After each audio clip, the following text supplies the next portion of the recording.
a neurolinguistic programmer. I am a good NLPer. It's identity language.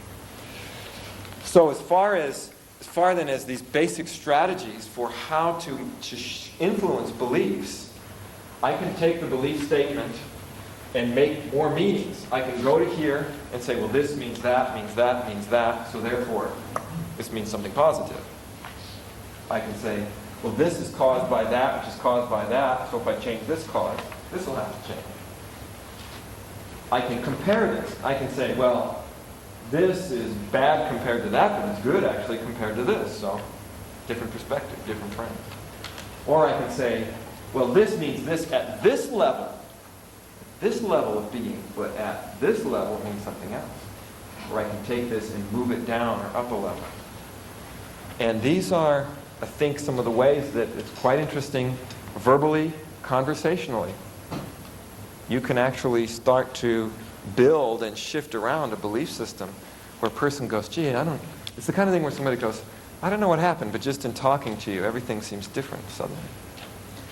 And that's what I'd like you to be able to do when you leave here tomorrow, is have a casual conversation with somebody and leave them being a completely different person.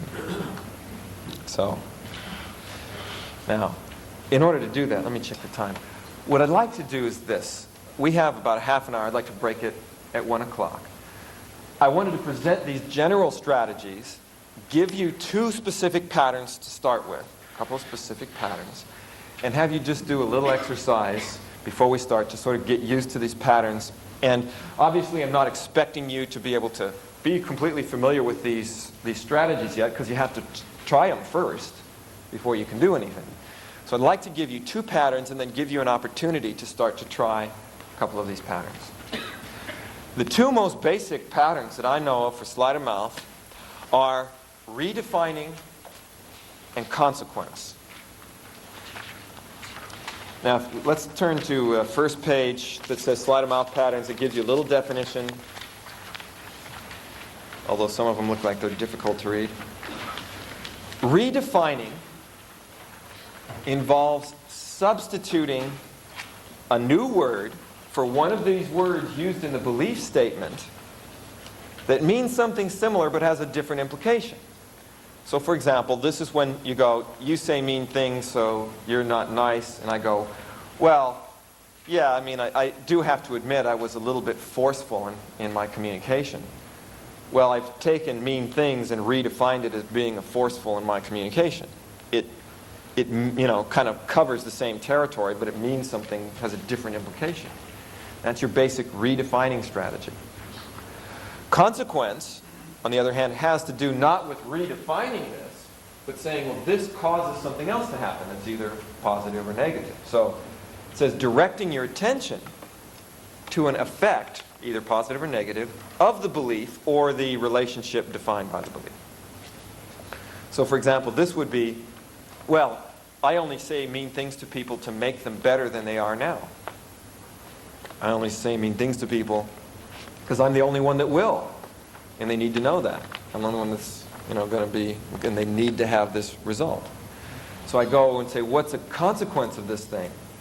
And notice either one of those could reframe it. They could reframe the implication of it.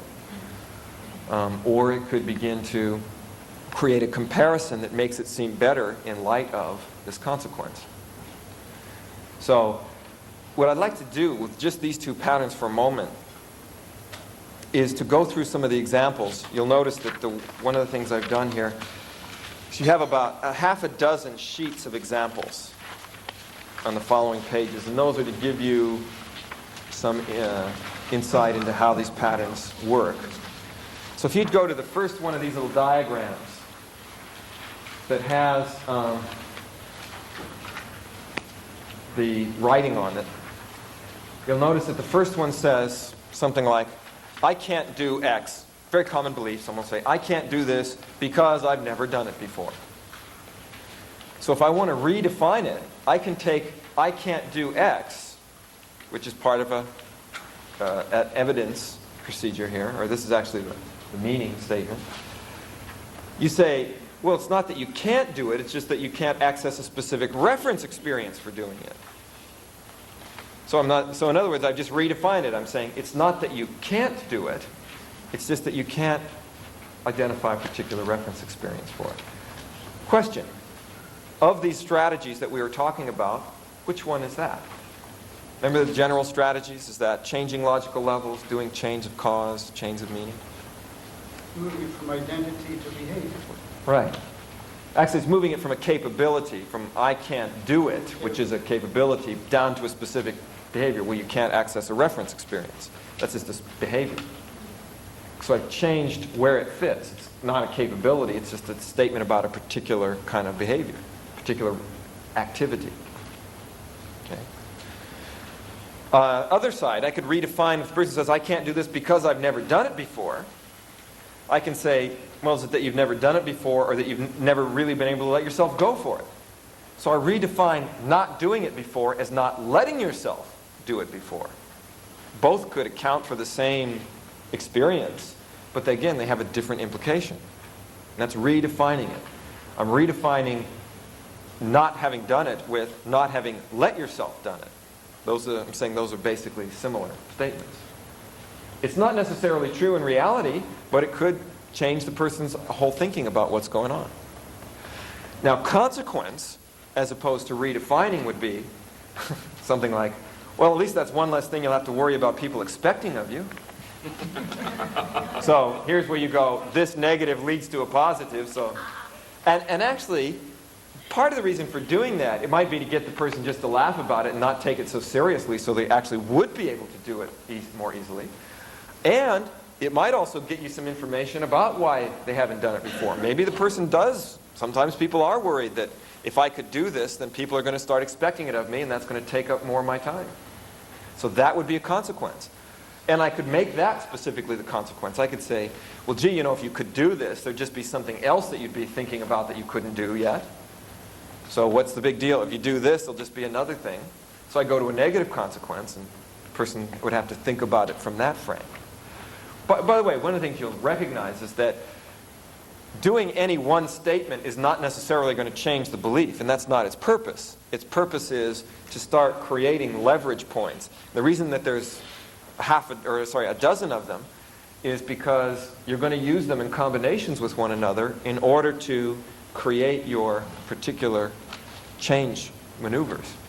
Doing any one of them can change the way you think about it, but not necessarily resolve the whole situation. And obviously, your best strategy is to track from the limiting belief to start moving the person to a more positive belief.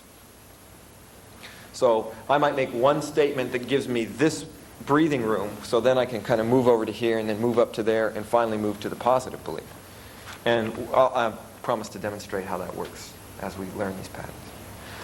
Let's do another example of the redefine and the consequence here. If you have just a couple minutes.